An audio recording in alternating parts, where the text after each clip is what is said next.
네, 여러분 안녕하세요. 오늘 마지막 세션입니다. 저희 시작하기 전에 조금 간단히 몸을 조금 풀까요? 너무 오래 시간 동안 좀 앉아 계셨어서 조금 풀어볼게요. 제가 여러분 지금 몸을 풀어보시라고 말씀드리는 이유가 따로 있어요. 왜일까요?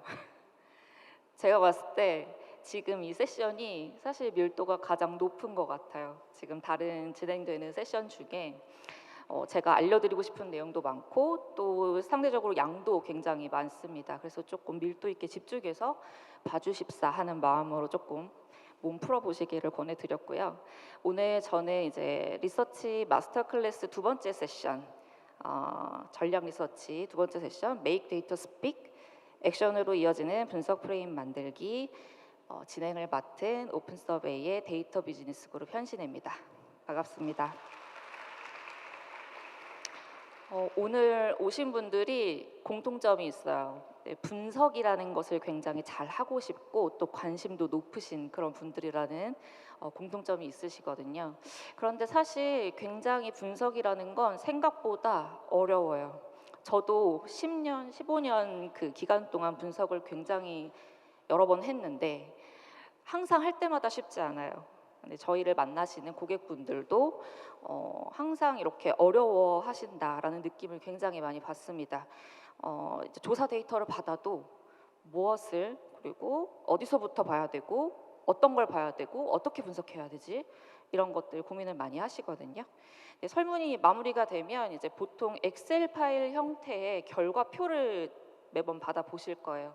근데 그 표를 열어 보시면 굉장히 많은 문항들과 그리고 수천 수만 개의 숫자들이 굉장히 눈에 띄시죠. 근데 그 과정에서 어떤 데이터를 봐야 되지라는 고민을 하시다가 최후에 선택하시는 방법은 맨 처음으로 올라가시는 방법이에요. 1번 문항부터 데이터 분석을 하십니다. 그런데 이 분석 방법이 과연 적절한가에 대해서 생각을 평소에 해보셨는지 궁금해요.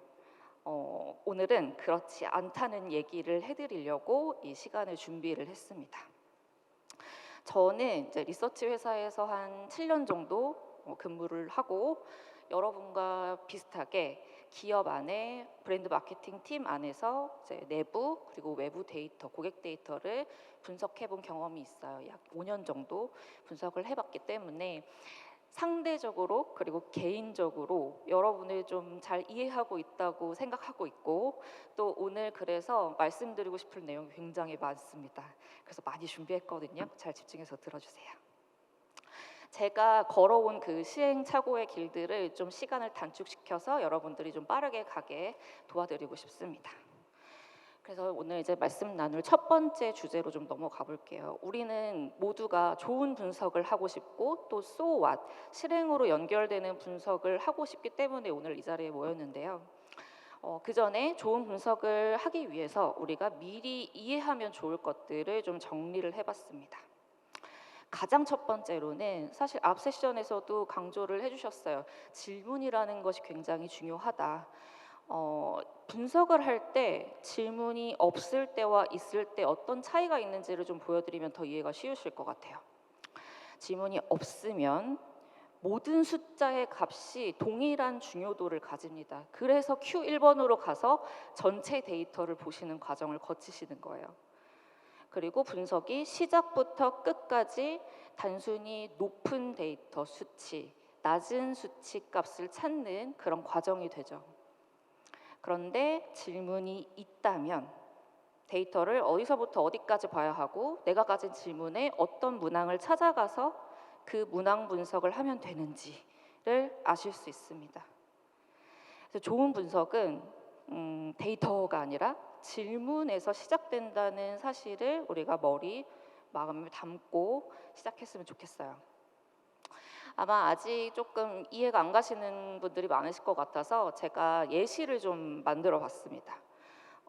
화장품에 대한 설문을 진행했던 자료예요. 데이터인데 저희 이제 설문 진행하시면 데이터 스페이스라는 이제 플랫폼에서 결과 분석 탭 페이지에서 보실 수 있는 요 그래프 결과값입니다. 이 데이터는 전국의 2059세 여성들을 대상으로 평소에 저녁에 사용하는 기초 화장품이 무엇인지를 각각 보기 중에서 고르게 한 복수 데이터로 질문을 한 데이터인데요. 일회성이나 아니면 이제 비정기적으로 쓰시는 경우는 좀 제외하려고 평소에 이제 주 3회 이상 쓰시는 제품이 무엇인지를 저희가 응답해 달라고 말씀을 드렸어요. 그랬더니 결과를 보시면 저희가 대부분 아시다시피 스킨 토너 이용률이 82.2%, 페이셜 클렌저가 약 70%, 이외에 이제 크림, 에센스, 세럼, 앰플 순으로 우리가 대략 좀 알 법한 결과들이 나왔죠. 근데 이 데이터를 그냥 이렇게 읽고 끝내야 될까요? 아마 아니니까 제가 여쭤보는 거겠죠. 결과를 이제 봤을 때 이 데이터 하나만 가지고도 내가 어떤 질문을 가지느냐에 따라서 굉장히 다양한 종류의 답을 내릴 수 있습니다. 그 예시를 한번 간단하게 보여드릴게요. 가정을 한번 하고 시작을 할게요. A라는 기업이 있습니다. 이 기업은 아주 여러 개의 브랜드와 라인을 가지고 있는 미국 내 본사를 둔 글로벌 회사예요. 근데 이 회사가 한국 시장에 진출을 하고 싶어요. 한국 시장 데이터가 전혀 없어요. 그래서 새롭게 진출을 일단은 할 것인지, 그리고 한다면 어떤 제품 카테고리와 마케팅을 해야 할지와 같은 의사결정을 하기 위해서 이 조사를 진행을 했습니다. 근데 가장 먼저 해야 될 건 정말로 이 시장이 수요가 있고 가능성이 있는지를 확인을 해야 하는 거잖아요. 그래서 첫 번째로 카테고리별 시장 규모를 한번 측정을 해보고 싶다. 정확하진 않더라도 어느 정도의 추세를 비교해보고 싶다와 같은 질문이 생겼어요. 사실 이런 그 매출 데이터는 외부에서 구매해서 보시거나 이미 갖고 계신 경우들이 많으신데 이 기업은 그렇지 않다라고 가정을 해보고 한번 분석을 해볼게요. 우선 가장 쉽게 볼 수 있는 건 앞서 말씀드렸듯이 어떤 제품이 가장 많이 사용되고 있는가의 데이터를 결과값을 나래비로 해서 보는 거죠. 결국에는 이제 개수, 카테고리 개수 기준으로는 스킨 토너 그리고 페이셜 클렌저, 크림 순으로 볼륨 시장 규모가 크다라고 말씀드릴 수 있어요. 그런데 여기에 만약에 우리가 그 설문 안에 실제로 내가 사용하고 있는 제품을 얼마를 주고 구매를 했는지에 대한 단가 데이터를 받으셨다면 그 제품 개수 곱하기 단가를 내서 실제 매출 기준의 시장 규모도 확인하실 수 있습니다. 다음으로는 이제 이 한국 기초화장품 시장의 특성이 어떠한가도 굉장히 궁금해졌어요. 그래서 이때 이 기업이 데이터를 어떻게 볼 것인가를 결정을 할 때 아마 가장 쉬운 방법은 이 기업은 미국에 본사를 둔 기업이고 미국에서 비즈니스를 하고 있잖아요. 가장 이 데이터를 잘 쉽게 이해할 수 있는 방법은 본인들이 이미 잘 알고 있는 시장의 데이터와 한국 시장 데이터를 견주어서 비교해서 해석하는 거겠죠. 그래서 저희가 이제 데이터를 비교해서 분석을 할 건데 이 DS 결과값 보시면 맨 마지막 행에 개라는 텍스트가 보이실 거예요. 이 개라는 행의 퍼센트가 뭘 의미하는지 혹시 알고 계시나요? 아마 아시는 분들이 많지 않으실 것 같다는 생각이 드는데 전체 3,000명이 응답한 각 보기별 응답률을 다 더한 값입니다. 그래서 이 응답값을 100으로 나누면 실제로 3,000명이 인당 평균적으로 응답한 보기 개수가 나와요. 그러면 한 명당 이 데이터를 봤을 때 한국 소비자들은 기초 화장품을 저녁에 평균 4.4개 씁니다. 그런데 이 기업이 미국에서도 동일한 문항을 질문을 한 거예요. 그렇게 봤을 때 미국 소비자의 결과값은 3.2개였던 거죠. 이 데이터를 견줘서 봤을 때 그렇다면 한국 시장은 미국 시장보다 카테고리 이용 커버리지가 굉장히 넓은 어느 정도 성숙한 시장이다라는 판단을 할 수 있게 되는 겁니다. 굉장히 간단한 예시 두 가지를 좀 보여드렸는데요. 조금 이해가 되셨을지 모르겠어요. 이 두 가지를 보여드린 이유는 결국에 질문을 내가 어떤 질문을 하느냐에 따라서 동일한 데이터로도 굉장히 다양하고 다른 답을 얻을 수 있다는 겁니다. 그래서 앞으로 데이터를 보실 때 나는 이 데이터로 무엇을 알고 싶은지 그리고 이 질문에 어떤 데이터로 답을 얻을 수 있을 건지와 같은 내용들을 항상 머릿속에 심어두고 분석을 시작하셨으면 좋겠어요. 근데 이렇게 질문을 명확하게 설정을 하고 다음에 이제 어떻게 답을 얻을 것인가에 대한 설계를 좀 한 뒤에 결국에 응답을 수집을 받고 이어서는 분석을 해야겠죠.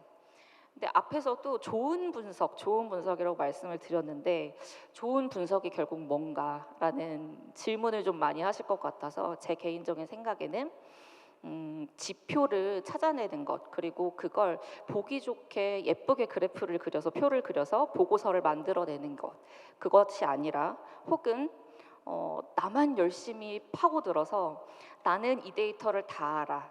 그런데 나를 뺀 나머지는 몰라. 이런 분석은 정말로 좋지 않은 분석인 것 같아요.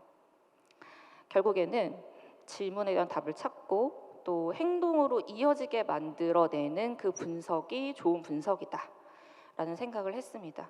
그래서 결국에는 SWOT을 말할 수 있어야 되고 조사가 다 끝나고 난 다음에는 그래서 우리는 뭘 해야 돼요 라고 외칠 수 있어야 좋은 조사가 마무리가 된 거죠. 그런데 이제 분석을 어떻게 진행을 하는지 본격적으로 좀 설명을 드리기 전에 우리가 명확히 하고 넘어가야 될 부분이 있을 거예요. 대체 SWOT이라는 건 또 뭐지? 소아소아시라고 저희가 이제 강조를 해드렸는데 그 개념이 뭔지에 대해서 좀 공유를 드려볼게요. 저는 이 세 가지 개념에 대해서만 이해를 하고 계시면 어떻게든 이 길을 찾아가시리라고 생각을 합니다. 분석 과정에서 이제 결과를 얻어내는 방식이나 아니면 얻어진 결과의 내용을 기준으로 이렇게 세 가지 단계를 좀 분석 과정을 나눠볼 수 있을 것 같아요. 팩트, 인사이트, 그리고 so what이라고 분류를 해봤습니다. 보통 들으셨을 때는 이해가 가시는데 조사 그 결과 보고서 쓰실 때 보시면 굉장히 많이 헷갈려 하세요. 이 세 가지 개념을 이해하고 계시는지 한번 스스로 점검해 보시면 좋겠습니다. 팩트는 결국 소비자가 무엇을 보고 알고 사고 사용하는지, 그리고 어떻게 정보 수집하고 구매하고 사용하는지, 이런 what과 how 데이터를 의미해요. 교차 분석표에 있는 데이터 단순히 리딩하시는 거, 예를 들면 뭐 구매율은 몇 퍼센트고 이탈률은 58%다와 같은 수치를 읽는 사실을 나열하는 것이 팩트죠. 다음으로 인사이트는 소비자 인식, 선호, 행동, 이유가 뭔지를 분석을 하고 그 행동을 한 세그먼트, 대상자 간의 어떤 유사성에는 어떤 게 있는지, 혹은 동일한 행동을 했더라도 이 사람들의 그룹 간 차이는 무엇인지와 같은 것들을 좀 더 패턴을 인지하면서 확장성 있게 종합해서 생각하는 것, 그게 인사이트입니다. 결국에는 우리가 뭐 이탈자의 경우 우리 브랜드의 이탈자는 첫 구매 이후에 재구매를 하지 않는 경우가 굉장히 많은데 그 이유는 내가 기대했던 기능을 우리 앱상에서 찾지 못하기 때문이다 와 같은, 단순히 문항과 문항 간의 팩트를 나열하는 게 아니라 이렇기 때문에 이 다음 문항에서 어떤 영향이 있었고 그 이유는 무엇이다 와 같은 것들을 연결해서 분석하는 과정이 인사이트다라고 보시면 돼요. 그럼 우리가 가야 되는 so what이라는 건 어떤 단계지도 한번 설명을 드릴게요. 인사이트를 살펴봤을 때 우리가 이 시점에 어떤 액션을 취해야 하는가, 그리고 만약에 같은 목적을 가지고 굉장히 다양한 여러 종류의 액션을 할 수 있다면 그 중에 무엇을 선택해야 하지와 같은 것들을 결정하는 과정, 그 과정이 so what입니다. 비즈니스 목표 그리고 내부 역량을 모두 고려해서 의사결정에 직접적으로 도움을 주게 되는 그런 아주 어려운 과정이죠. 근데 듣다 보시면 사실 이 세 가지 영역이 특히 잘하는 사람과 더 적절한 사람으로 나눠집니다. 팩트와 인사이트 과정은 여러분과 함께하는 리서처 분들이 메인으로 주도적으로 해드릴 수 있어요. 그런데 소아세 과정은 여러분들이 주도적으로 해주셔야 돼요. 당연히 리서처들은 도움을 드리겠죠. 근데 보통 리서치 보고서를 받아보시면 일부 이제 고객분들 중에, 혹은 저 스스로도 좀 그랬던 것 같아요. 재원 파트가 조금 생각보다 만족스럽지 않은데 하는 경우들이 있으셨을 거거든요. 그런데 뭐 예를 들어 우리를 너무 모르는 것 같다든지 깊이가 없는 것 같다든지 이해를 못하고 있는 것 같아, 그런 생각들을 좀 하셨을 수 있어요. 그런데 그 이유가 바로 여기에 있다고 생각해요. 리서치 보고서를 통해서 얻은 인사이트를 사실 소아스로 녹이는 건 여기 계시는 여러분들이 주도적으로 해주셔야 하는 부분인 거죠. 보고서에 담기는 것과 상관없이 여러분들이 인풋과 논의를 굉장히 많이 해주셔야 돼요.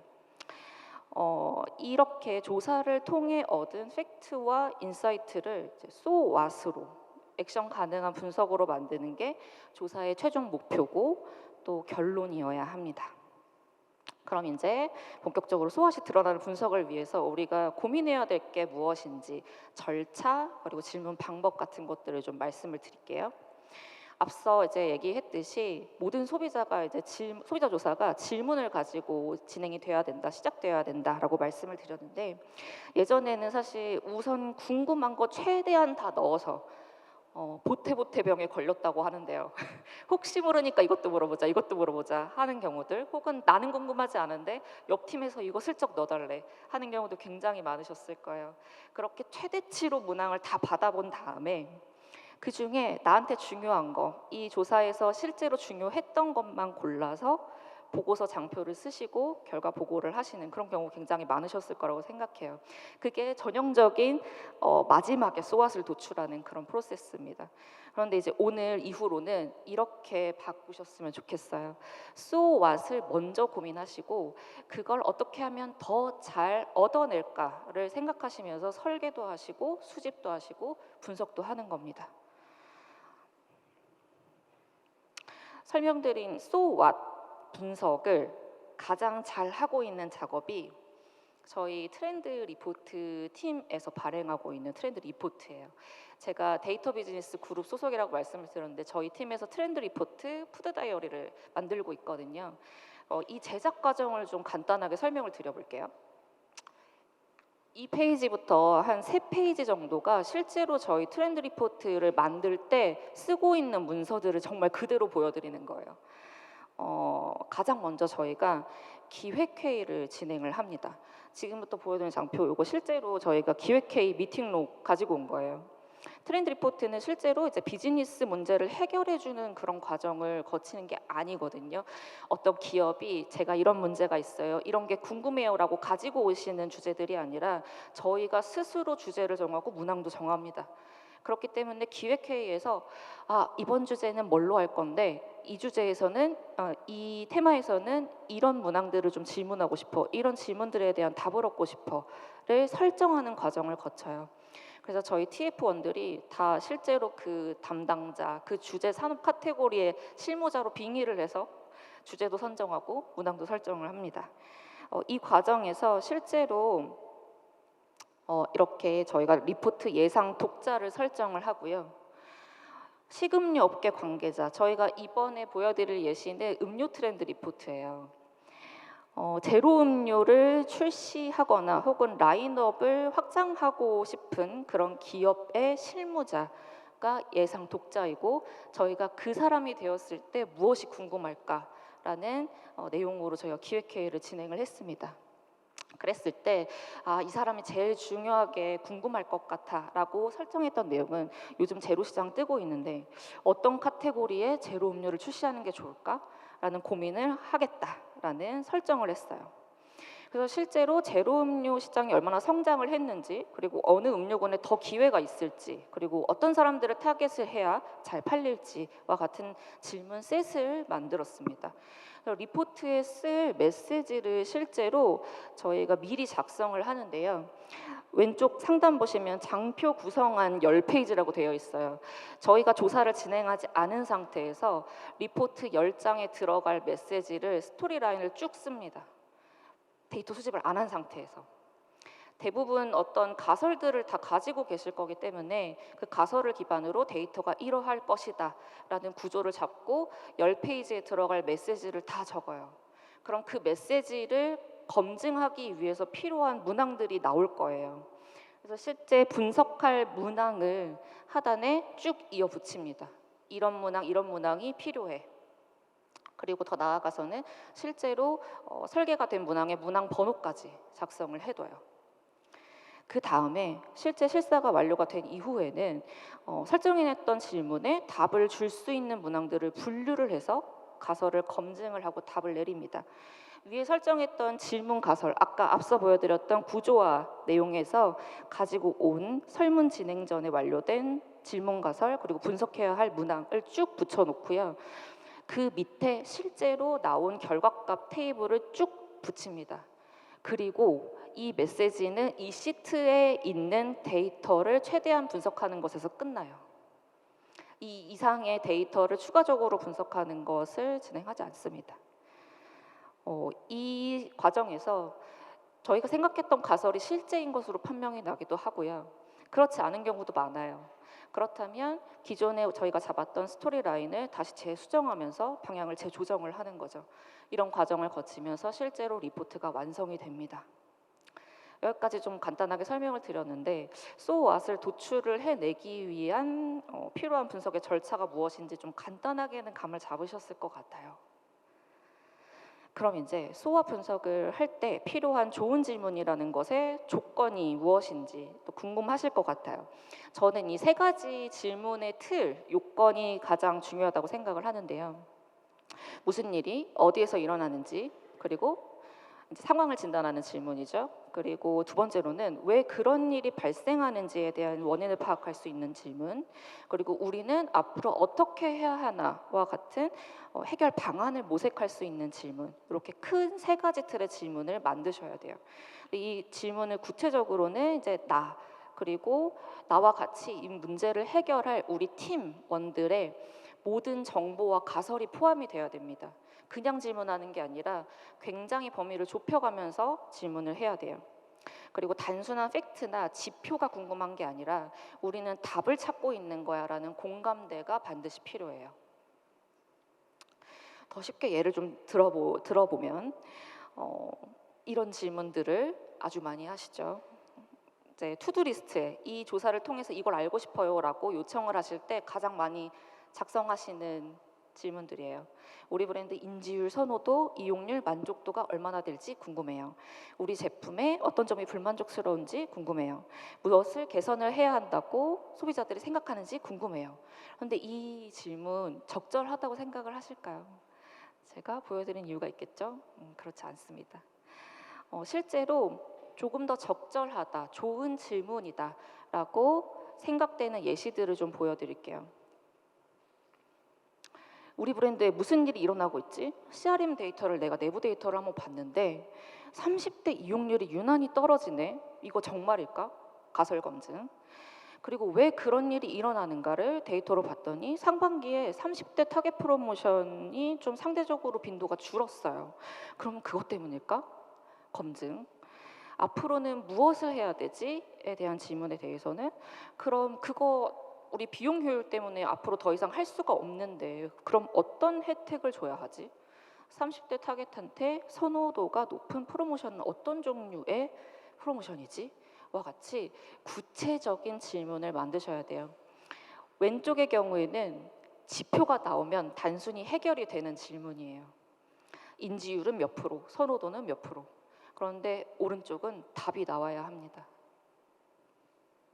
여기까지가 소화 분석을 위해서 우리가 어떤 생각들을 해야 되는지 좀 말씀을 드렸어요. 근데 이제 정말로 분석할 차례예요. 소앗을 이끌어내기 위해서 우리가 어떤 방법들을 활용할 수 있는지 팁들을 좀 소개를 해드릴게요. 가장 궁금하실 것 같아요. 따라 해보기 좋은, 그리고 어렵지 않은 몇 가지 예시들을 좀 팁을 공유를 드리려고 합니다. 수학 분석 과정, 전체 과정에서 필요한 분석의 흐름 그리고 방법으로 좀 크게 분류를 해봤고요. 분석을 어디서부터 어디까지 해야 될지에 대해서 질문의 답을 찾아가는 과정이라고 설명을 드리고, 그건 꼬리물기 분석을 통해서 해결할 수 있다라고 말씀을 드리고 싶고, 분석 방법에서는 데이터에서 차이를 찾아내는 비교 분석, 그리고 최종적으로는 액션으로 연결하기 위해서 판단을 도와드리고 방향을 설정하게 도와드리는 분석 방법, 말씀드리도록 하겠습니다. 첫 번째로 질문에 답을 찾아가는 과정을 설명을 좀 드릴게요. 앞에서 트렌드 레포트 예시를 좀 보여드렸는데 질문과 답을 주는 문항 셋을 좀 분류를 한다고 말씀을 드렸어요. 수학 분석을 위해서는 이 구조화가 정말로 필요합니다. 처음에 설계를 했을 때 했던 질문들이 어떤 답으로 이어질 수 있는지 이 문항을 쭉 분류한 다음에 그 문항들을 이어서 분석하는 흐름을 가져가야 돼요. 이렇게 분류된 문항 안에서 꼬리에 꼬리를 물면서 답을 찾아 나가는 과정이 바로 꼬리물기 분석입니다. 예시를 좀 들어드리기 위해서 제가 이 이후로 3가지 분석을 하시는 그 상황에 대한 예시로 시나리오 하나를 만들어 봤어요. 음료 트렌드 리포트와 좀 이어지는 내용인데 A 브랜드가 있어요. 음료를 만들고 판매를 하는 제조 회사의 브랜드고 내년에 신규 제로 음료 제품 카테고리를 런칭을 하려고 해요. 근데 B 대리가 근본 조사에서 제로 음료 런칭 프로젝트 기획을 하기 위해서 매출을 극대화시킬 수 있는 타겟 제품군이 어딘지 그리고 우리가 공략해야 되는 타겟 세그먼트는 어딘지가 궁금해요. 이 조사로 알고 싶어요. 그 중에 타겟 제품군이 어디인지를 먼저 알아보도록 하겠습니다. 이 데이터 우선 음료군별로 시장 볼륨을 확인을 하는 게 가장 중요하겠죠. 가장 많이 팔리고 있는 음료군이 어딘지 살펴봤어요. 최근 1개월 내 제로 음료 이용률과 그리고 전체 음료 음용률 데이터를 각각 두고 봤습니다. 사실 제로 음료 이용률 기준으로는 탄산음료가 가장 높아요. 실제로 현재 시점에서 빠르게 뛰어든다면 탄산음료를 뛰어드는 게 맞아요. 그런데 이 제로 시장의 탄산음료 외에는 상대적으로 굉장히 수치가 20% 미만으로 음용률이 매우 낮은 것을 보실 수 있어요. 당장 수요가 형성되어 있는 시장은 탄산음료 시장이다라는 판단을 하실 수 있죠. 근데 여기서 또 궁금한 게 생겨요. 이 탄산음료 시장 자체가 만약에 쪼그라들고 있거나 혹은 절대 시장 규모가 생각보다 낮다면 또 재고를 해봐야 할 가능성도 있잖아요. 그래서 혹시 모르니까 전체 음료군 음용률 확인도 해봅니다. 실제로 봤을 때 전체 음료 음용률 기준으로도 커피, 유제품, 다음으로 탄산음료가 견고하게 자리 잡고 있는 걸 볼 수 있어요. 한시름 좀 놓은 데이터라고 볼 수 있을 것 같고요. 다음으로는 또 궁금증이 생겨요. 현재 시장 규모가 크다고 해서 앞으로도 그 규모가 유지될 가능성이 높을까? 라는 부분을 또 확인을 해보고 싶잖아요. 그래서 이 수요가 더 확대될지 유지 혹은 축소될지를 알아보기 위해서 향후 구매 의향도 확인을 해봤습니다. 현재 제로 음용률하고 향후 제로 음용 의향률하고 비교를 해봤는데 사실 이 두 데이터 값을 뺀 편차가 좁으면 앞으로 확대가 될 가능성이 상대적으로 떨어지는 거고 이 편차가 높으면 확대될 가능성이 더 높다라고 해석할 수 있는 데이터인 거죠. 그런데 굉장히 고민되는 결과가 나와요. 탄산음료는 이미 확대가 거의 진행이 된 상태다라고 볼 수 있는 데이터가 나왔고 주스 과체 음료 시장이 오히려 제로 향후 의향률이 굉장히 높게 나와서 확대 가능성이 높은 것으로 확인이 됩니다. 만약에 제로 탄산음료 시장에 진출을 하면 이미 확대가 되어 있는 시장에 진출을 하는 거기 때문에 진입 시점부터 경쟁이 치열하고 제품 차별화가 필요하겠다라는 판단이 좀 들 수 있을 거고요.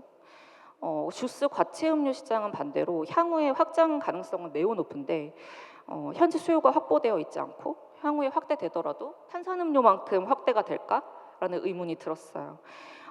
이렇게 이제 꼬리를 물면서 나의 궁금증을 해소해 나가는 그런 과정을 꼬리물기 분석이라고 할 수 있습니다. 이 데이터를 통해서 실제로 우리가 어떤 시장에 뛰어들지를 결정하는 과정은 앞서 말씀드렸듯이 우리 내부 리소스라든지 시장 상황들을 다 전체적으로 고려해서 판단을 해야 하는 거죠. 다음으로 소개해드릴 분석은 결과에서 차이를 찾아내는 비교 분석이에요. 제가 말씀드린 비교 분석이라는 게 어떤 거냐면 전체 응답 대상자나 혹은 응답된 응답 결과 데이터를 어떤 특정한 동질한 기준으로 묶어서 데이터를 쪼개서 그룹화하고 그 그룹 간의 비교를 하는 분석을 의미합니다. 그래서 어떻게 해야 되는지에 앞서서 제가 이 장표를 보여드렸더니 굉장히 다수의 분들이 "비교는 왜 해야 돼요?" 라고 질문을 하시더라고요. 그래서 그 이유를 좀 말씀을 드리려고 하는데요. 비교를 하면 현상과 원인, 해결과 해결 방안 모색의 답을 찾는 과정이 더 빨라지고 더 뾰족하게 확인하실 수 있는 방법을 찾으실 수 있습니다. 일례로 이 두 가지 예시를 보여드리면 조금 더 명확해지실 것 같아요. 만약에 내가 우리 고객들에게 우리 브랜드 강점을 어떤 강점을 어필을 해야 되지라는 궁금증이 있다면 실제로 우리 브랜드 경험이 많고 또 우리 브랜드에 애착이 있는 그런 사람들을 대상으로 우리 브랜드가 어떤 점이 좋아, 어떤 점이 좀 강점이야라고 질문을 한다면 훨씬 더 뾰족하게 응답을 받으실 수 있거든요. 결국에는 이 그 충성 고객들이 가지고 있는 강점 요인이 그렇지 않은 그룹으로 퍼져나가는 그런 형태의 발전이 훨씬 더 많아요.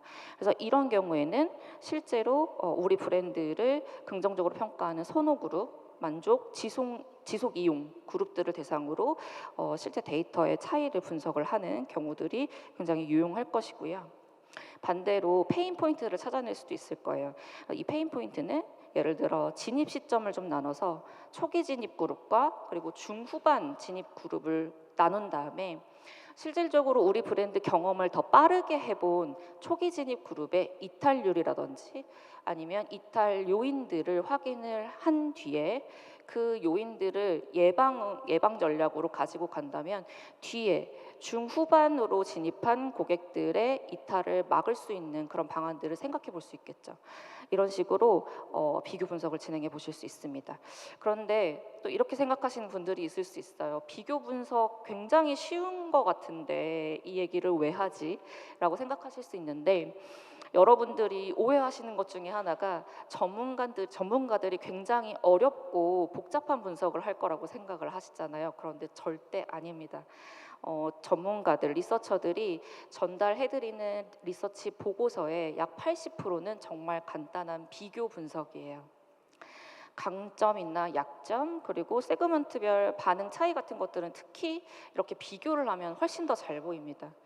그룹 간의 비교나 아니면 문항과 문항 간의 분석만으로도 사실 모든 게 가능해요. 이걸 좀 간단히 설명을 드리면 제가 오른쪽에 8대2 법칙이라고 그래프를 좀 만들어 봤는데 실제로 우리가 어떤 그 데이터를 분석하는 데 들이는 시간과 노력 자체는 가장 기본적인 것, 특히 말씀드리는 비교 분석과 같은 것에는 시간을 20% 할애하시고 어려운 분석에 80%를 할애를 하세요. 그런데 실제 우리가 의사결정에 어떤 도움이 되는 그 과정에서 기여가 되는 비중을 확인을 한다면 기본 분석이 80%를 차지하고 어려운 분석이 20%를 차지합니다. 그렇기 때문에 이렇게 쉽지만 기본이 되는 비교 분석이 굉장히 중요해요. 단 비교 분석을 하시기 전에 몇 가지 유념해야 하실 부분이 있습니다. 비교 분석이 무엇과 무엇을 비교하는지에 따라서 굉장히 결과가 또 달라지고 중요한 요소인데요. 응답자 데모나 응답자들 인식 행동 그리고 시점 비교도 하실 수 있고 또 어떤 브랜드 그룹인지에 따라서도 분류해서 보실 수 있어요. 데모로는 성별, 연령, 직업 같은 요소들이 있을 것이고 인식 행동은 실제로 어떤 행동들을 하고 어떤 태도를 보이는지 선호도, 만족도, 재이용 의향 같은 것들이 있을 거고요. 시점의 경우에는 월, 분기, 연 단위로 이전 데이터 대비 이번 데이터와 같이 시점을 비교하는 그런 경우들이 있을 겁니다. 브랜드의 경우에는 어떤 브랜드를 선호하는지에 따라서 A 브랜드 선호자, B 브랜드 선호자 혹은 우리 브랜드를 선호하는 사람, 그렇지 않은 사람으로 분류해서 비교하실 수 있죠. 그런데 이렇게 비교 축을 선택을 하실 때 굉장히 중요하게 고려하셔야 할 것들이 있어요. 두 가지인데 하나는 우리가 내부 가설을 통해서 이 비교 축은 차이를 보일 거야 라고 생각하는 축을 하나 선정하시는 거. 그리고 나머지 하나는 전체 요소를 다 볼 수 없으니 우리가 움직일 수 있는 축만 선정을 하는 것. 즉 움직일 수 있는 축이라는 건 우리가 의사결정을 했을 때 변화가 일어날 거라고 예상되는 축을 의미해요. 아무리 우리가 의미 있는 데이터를 찾았더라도 그건 시장을 이해하는 데이터인 거예요. 우리가 움직일 수 없다면. 단순히 이해의 목적인 거죠. 우리가 움직일 수 있고 개선하고 강화할 수 있을 때 그 축의 의미가 높아집니다.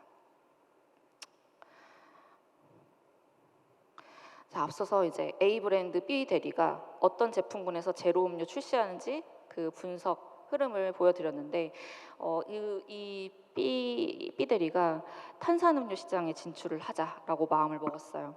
그래서 이후에는 제로 탄산음료 시장에서 어떤 타겟을 공략을 해야 하는가라는 고민에 빠졌습니다. 그래서 현 시점 기준으로 제로 탄산음료를 누가 제일 많이 마시는지 메인 타겟을 확인을 하고 또 향후에는 어떤 타겟을 데리고 올 수 있을지 잠재 고객층을 또 확인해 보고 싶어요. 그래서 B 대리가 아직 가설을 설정할 정도로 시장을 잘 알지 못해요. 그래서 기본 배너, 기본 데모를 기준으로 성바의 연령 데이터를 오른쪽 열의 데이터를 쭉 붙여봤습니다. B 대리는 어떤 세그가 메인 타겟이라고 답을 내렸을까요? 탄산음료 행을 보시면 이렇게 붉게 표시된 이 행이 전체 평균 대비 유의미하게 높다라고 표시가 된 데이터고요. 파란색 컬러는 유의미하게 낮다는 의미입니다. 여기서 팁을 드리면 이 데이터 결과값을 조금 멀리서 보시면 트렌드 추세가 보여요. 실제로 탄산음료 시장의 제로를 많이 마시는 사람들은 20대 남성 그리고 20대 여성이죠. 결국에는 메인 타겟은 20대라고 설정을 할 수 있을 것 같아요. 그런데 또 보다 보니까 굉장히 흥미로운 사실 하나가 또 보여요. 컬러 기준으로 봤을 때 20대 여성이 온통 다 붉습니다. 이 데이터를 보시면 결국에 20대 여성이 모든 음료 카테고리에서 제로 본딩이 더 강화되어 있다. 더 의향이 높다라고 해석할 수 있는 거죠. 이 그룹이 사실 제로 음료군 탄산음료 카테고리에서만 음료를 선택하고 음용한다면 모르겠지만 사실 상대적으로 다른 카테고리로 갈 수도 있는 그룹인 거예요. 그래서 이 그룹을 어떻게 관리할지가 굉장히 중요하다라는 데이터까지도 보실 수 있습니다. 다음으로는 이제 향후에 어떤 잠재 고객층을 데리고 올까라는 고민을 좀 분석을 통해서 해결을 해볼게요. 이 표를 보면 제로 탄산음료를 향후에 마시겠다고 응답한 비율 중에 이제 탄산음료 비중을 보시면 이제 전체 대비 비교를 한 거기 때문에 조금 더 높게 나오긴 했는데 전반적으로 모든 카테고리를 과거에 음용해본 그룹 들이 다 모두 동일하게 높은 수준으로 향후에 제로 탄산 음료도 마셔볼 거야 라고 응답을 했어요. 절대적으로 굉장히 높게 나타났기 때문에 향후에 그냥 자연스럽게 노출해주고 좀 우리가 마케팅 프로모션을 한다면 넘어올 수 있는 그런 여지가 큰 그런 상황이죠. 근데 여기서도 흥미로운 데이터가 보여요. 제로 탄산 음료를 과거에 마셔본 사람들 그룹이 다른 카테고리를 시도해보겠다라고 응답한 비율이 현저히 낮습니다. 오로지 탄산음료를 마시겠대요.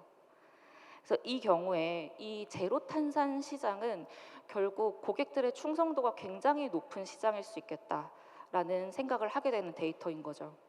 그렇다면 이게 과연 사실 제로 탄산 음료 시장에서 플레이를 하고 있는 브랜드가 많지는 않기 때문에 제로 탄산 시장 안에서도 특히 어떤 요인에 사람들이 반응하고 충성도를 보이는가도 구체적으로 확인을 해봐야 될 거예요. 만약에 이 사람들이 절대적으로 나는 이 브랜드만 마셔 혹은 이 가격대가 아니면 안 마셔와 같은 주 요인들이 있다면 그것도 확인을 해봐야겠죠.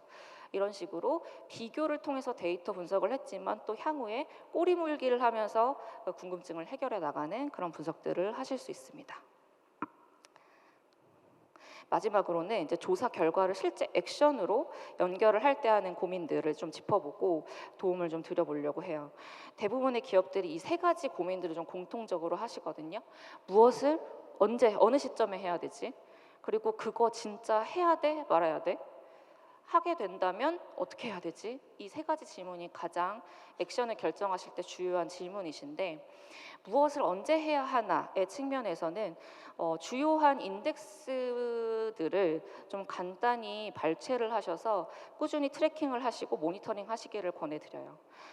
이 인덱스의 변화를 통해서 우리가 어떤 것을 개선을 해야 하고 또 어느 시점에 액션을 해야 되는지도 확인하실 수 있어요. 예를 들면 지표가 갑자기 급락을 하는 시점이 있다든지, 아니면 갑작스럽게 급락을 하진 않았어도 아주 소폭의 감소폭이 몇 년 동안 지속이 되거나 몇 달 동안 지속이 된다.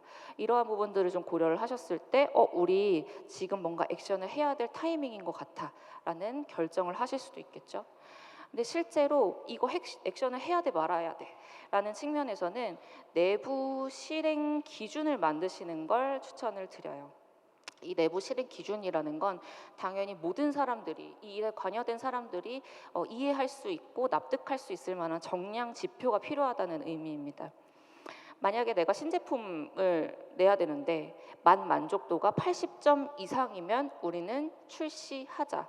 그렇지 않다면 다시 반려해서 개발을 더 해보자와 같은 기준을 만든다든지, 아니면 컨셉 선호도가 50% 미만이면 우리는 그 컨셉으로는 진행하지 않겠다라든지, 그러한 절대적인 그 지표들을 좀 설정하시는 걸 추천드리고요. 이건 단번에 설정이 되는 게 아니라 실제로 데이터를 누적하시면서 평균적으로 이 수치 정도면 퍼포먼스가 좋더라와 같은 것들을 내부 데이터랑 결합해서 보셔야 돼요. 실제로 이렇게 자산화를 하시면 만족도가 높은 제품의 특징들을 좀 분석을 해서 향후에 내가 신제품을 개발할 때 이런 특징들이 있는 제품을 내야겠다와 같은 아이디어를 좀 얻으실 수도 있고, 또 제품 선호도별로 이제 세그 분석을 좀 하셔서 유사한 신제품을 내는 경우에 어떤 타겟에서 좀 선호도가 높을 것 같아와 같은 아이디어를 얻으실 수도 있습니다. 그럼 이제 마지막으로 어떻게 해야 하나 측면에서는 행동 데이터를 포함해서 지표 간에 좀 연결해서 분석하시는 것들을 권해드려요. 실제로 이제 우선순위를 도출을 해야 하는 부분들이 있으실 거잖아요. 이제 무엇부터 바꿔야 되는지, 누구한테 어떤 순서로 실행을 해야 되는지, 이런 부분들이 있으실 텐데, 이 과정에서도 정량적으로 실행 연결이 가능한 지표들을 좀 만들어 보시는 걸 추천을 드립니다.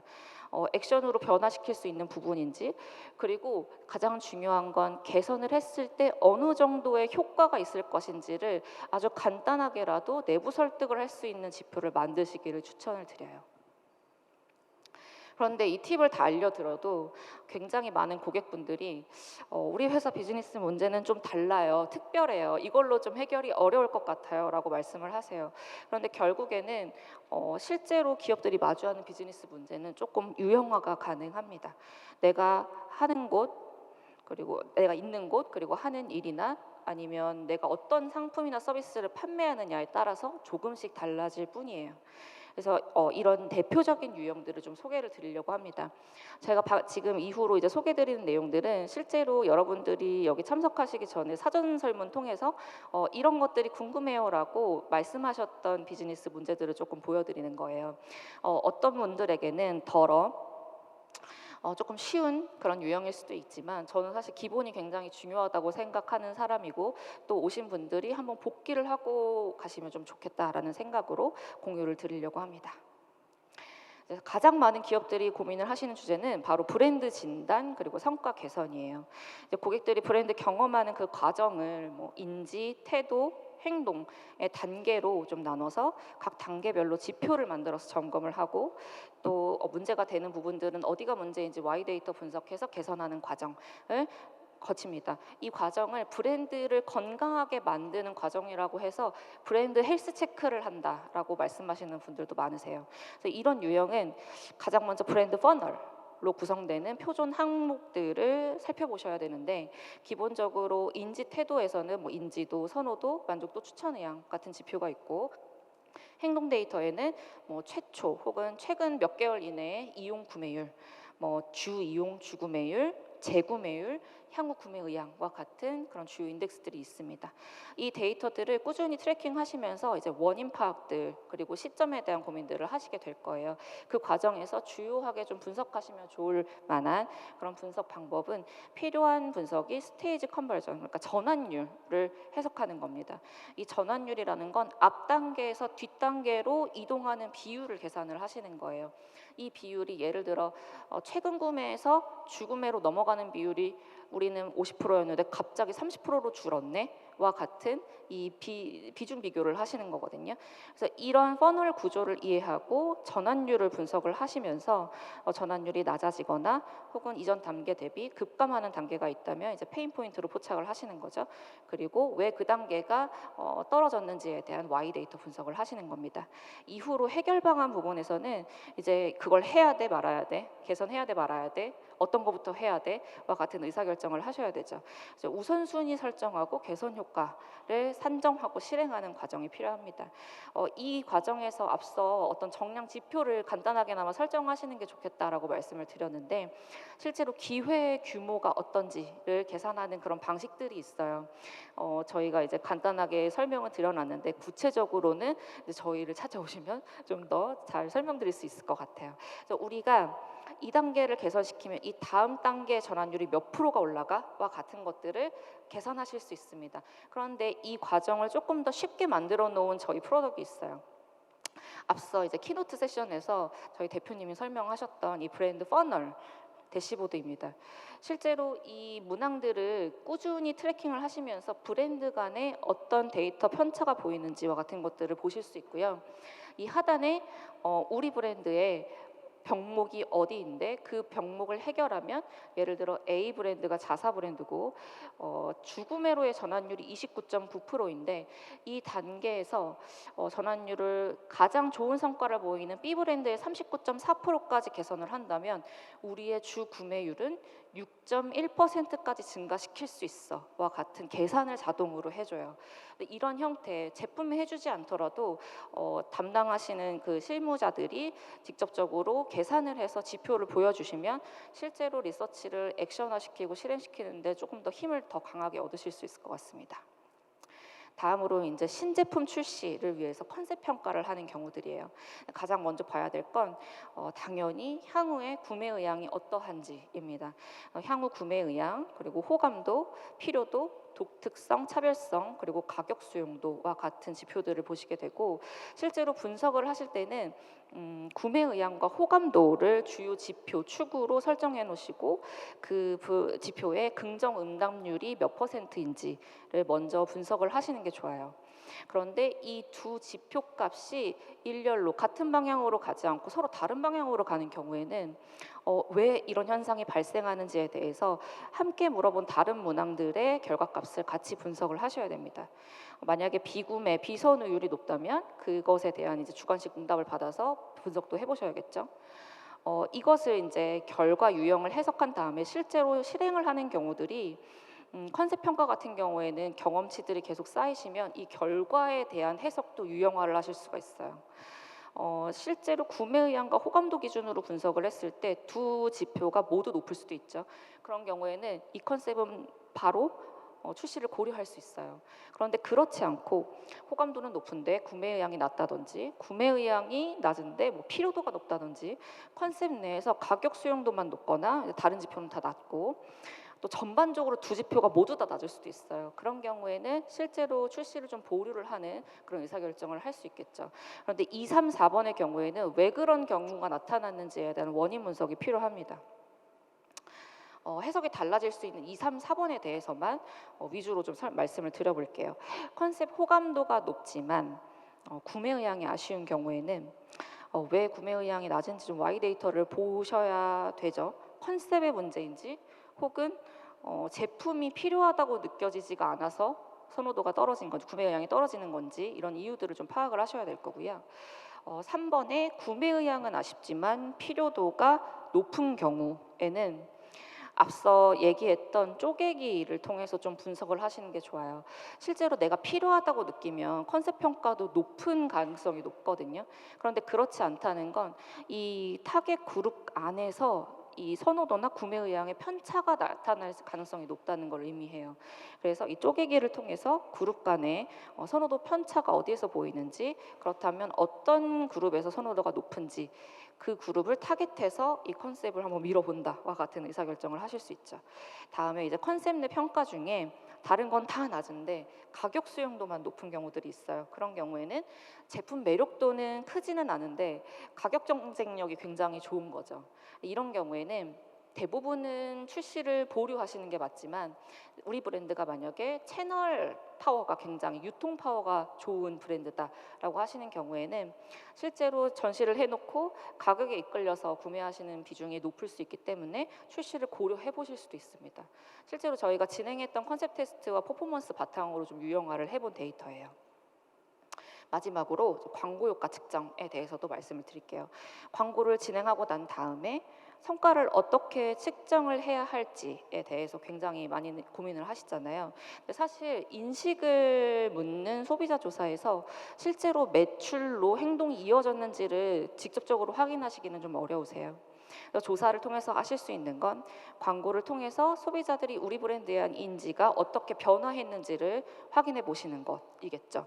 그게 성과일 거예요. 좋게 바뀌었다면 좋은 성과를 얻으신 거죠.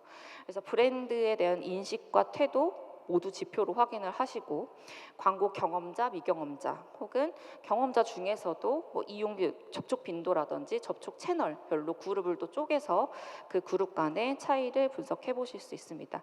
더 많이 본 사람, 더 자주 본 사람이 우리 브랜드에 대한 호감도나 선호도가 높다면 그 광고는 성공한 것이다라는 유의미한 판단을 해보실 수 있는 거예요. 이 과정을 통해서 이 광고를 통해 우리 소비자들이 우리 브랜드를 컨시더레이션 그 셋에 우리 브랜드를 넣어줬는지 포함했는지 여부를 필수적으로 확인을 하셔야 됩니다. 그리고 앞서 이제 컨셉 평가에서도 동일하게 보셨듯이 이런 광고 효과 측정도 굉장히 다수 프로젝트가 진행들이 되고 한 브랜드에서도 굉장히 다양한 그런 프로젝트를 진행을 하시기 때문에 자산화를 해보실 수 있어요.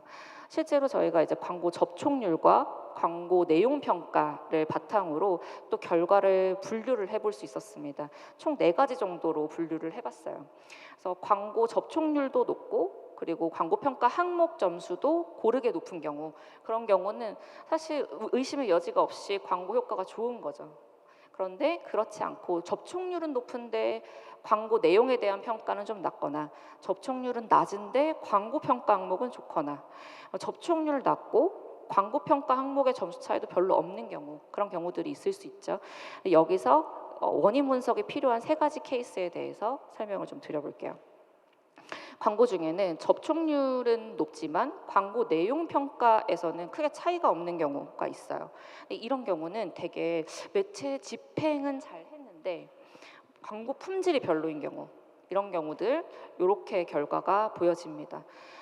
매우 크고 유명한 브랜드일수록 이런 경향을 나타내는 경우가 많아요. 결국에는 도달한 성과치가 이미 높기 때문에 더 좋은 성과를 얻을 수 없는 그런 경우들이 있고요.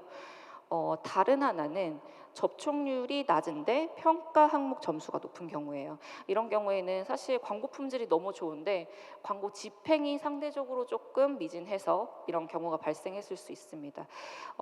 또는 광고 품질이 이외에 어떤 그 광고 이외의 요인으로 광고 평가가 높게 나타날 수도 있어요. 예를 들면 뭐 SNS에서 우리 브랜드가 바이럴이 막 됐다든지 그 타이밍에 이 조사를 했다거나 혹은 뭐 밈이 일어났거나 그런 그 조사 이외에 우리 광고 요소 이외의 것들이 조사 결과에 반영이 되는 경우들이 있습니다. 근데 이렇게 이미 경험적으로 얻어진 결과물들을 좀 유형화해서 분석을 하면 무엇을 더 분석해야 될지 혹은 어떤 액션을 취해야 할지 이런 부분들이 좀 명확해질 것 같아요. 유사한 방식으로 사실 하고 계시는 리서치 결과들을 조금 더 유형화를 한다든지 아니면 지표화를 통해서 내부적으로 설득을 할 수 있는 그런 금기들을 만드시고 행위의 기준을 잡으신다면 훨씬 더 소화 도출하고 또 액션에 도움이 되는 그런 결과들을 얻으실 수 있을 것 같습니다. 네, 여기까지가 오늘 저희 그 준비했던 내용이에요. 사실 전해드린 내용을 좀 쭉 정리를 해보기는 했는데 간단히 살펴볼까요? 1번에 이제 좋은 분석이 질문에서 시작된다는 거. 그리고 우리가 모을 수 있는 최대한의 데이터를 모으는 게 아니라 필요한 데이터만 모으는 거. 사실 필요한 데이터만 모아도 결과가 다 나와요. 그리고 3번째는 분석의 최종 목표가 소화시고 그래서 조사가 다 끝난 다음에는 우리 뭐 해야 되는지를 알려줄 수 있어야 돼. 같은 질문에 답할 수 있으면 가장 간단한 분석이 제일 좋다. 이건 사실 전달받는 사람 입장에서도 그렇게 쉬운 분석을 통해 얻어진 결과여야 더 쉽게 이해하실 수 있거든요. 또 5번 꼬리 물기 비교 분석, 판단 방향 분석을 통해서 소왓을 찾아가는 것. 가장 좀 쉽게 하실 수 있는 분류들을 좀 해서 그런 팁을 설명을 드렸어요. 그리고 결과를 좀 유형화해서 이런 소왓을 찾아가시는 방법을 찾아보시는 것을 추천드립니다. 네, 이상으로 오늘 저 발표는 마무리하고요. 긴 시간 동안 이렇게 세션 참여해 주신 여러분 너무 감사드립니다. 네.